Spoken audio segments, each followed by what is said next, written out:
A wave of black smoke rises from Kharkiv, a key city near Ukraine's eastern border, marking a dangerously pivotal moment in a war that has lasted more than 2 years.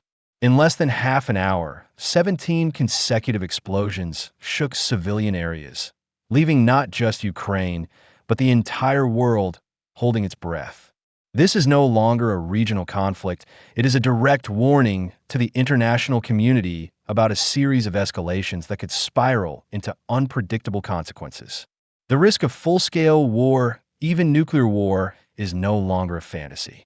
Amid the chaos, a leaked report from the Financial Times stunned the public.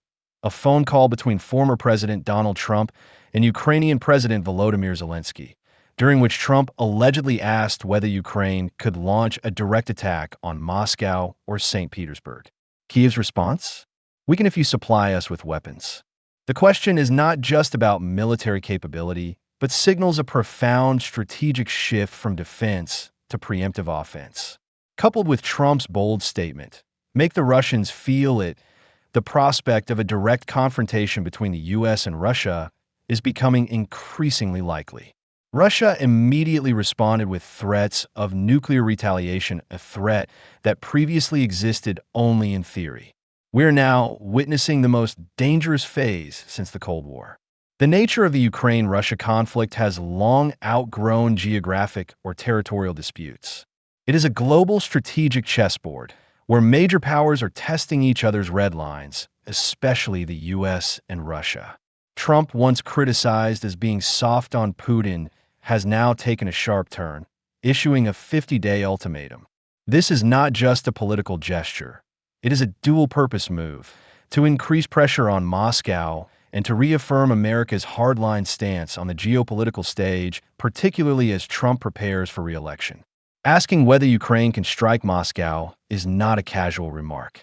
For Russia, a country that sees the defense of its capital as an inviolable line, this triggers extreme defensive psychology. State media's nuclear threats are not mere bluster, but a clear signal to Washington and NATO. Do not back us into a corner. Meanwhile, Zelensky, under immense survival pressure, is willing to escalate if given stronger weapons. Mentioning JSSM cruise missiles with a 370 kilometers range enough to reach 30 Russian air bases only makes the regional security balance more fragile. On another front, the sanctions Trump threatens are not directly targeting Russia, but rather third-party nations with trade relations to both Russia and the U.S. This is a sophisticated indirect tactic, hoping to force neutral countries to pressure Moscow. Yet its effectiveness remains in question, especially when Russia's Foreign Minister Lavrov and former President Medvedev openly mocked the ultimatum. Even more dangerous, if Trump fails to act concretely as he did with previous threats in January, March, and April, then the 50-day warning may undermine his credibility and embolden Moscow, who will likely interpret it as an empty bluff. In such a context, every move becomes risky, and every word spoken by top leaders can become the spark for a full-blown war. The big picture reveals a world standing at the crossroads of modern history. What's happening in Kharkiv is just a small slice of the seismic geopolitical shift brewing beneath the surface.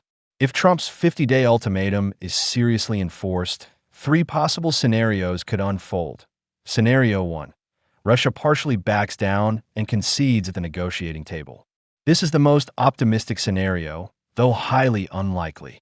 It would require severe economic pressure from the U.S. and allies, and a diplomatic exit strategy that allows Moscow to save face, something the Russian hardliners are unlikely to accept. Scenario 2. The U.S. enforces large-scale sanctions, forcing neutral countries to pick sides. This could lead to a new geopolitical divide, where China, India, and Iran tilt toward Russia, while Europe and NATO tighten bonds with the U.S. The risk of global economic crisis, supply chain disruptions, and soaring regional tensions would be nearly inevitable. Scenario 3. Russia launches an extreme counterattack, using weapons of mass destruction. This is the darkest possibility, no longer implausible, especially since Russian state media has openly discussed nuclear war as a serious option. If even one warhead strikes Poland or any NATO country, the collective defense clause would be triggered and World War III would no longer be fiction. The key question now is, will words turn into action? Trump has issued many deadlines in the past, but none have been followed by concrete policies. This emboldens aggressors and leads to miscalculations that could cost millions of lives. As the world focuses on Ukraine, every hour, every day, the fate of millions of civilians and the stability of the global order hangs in the balance. It would be a fatal mistake to continue treating this as a regional skirmish. At this point, silence or hesitation is no longer neutrality, it is a choice of sides. And in this high-stakes game of geopolitics, any wrong move could lead to collapse.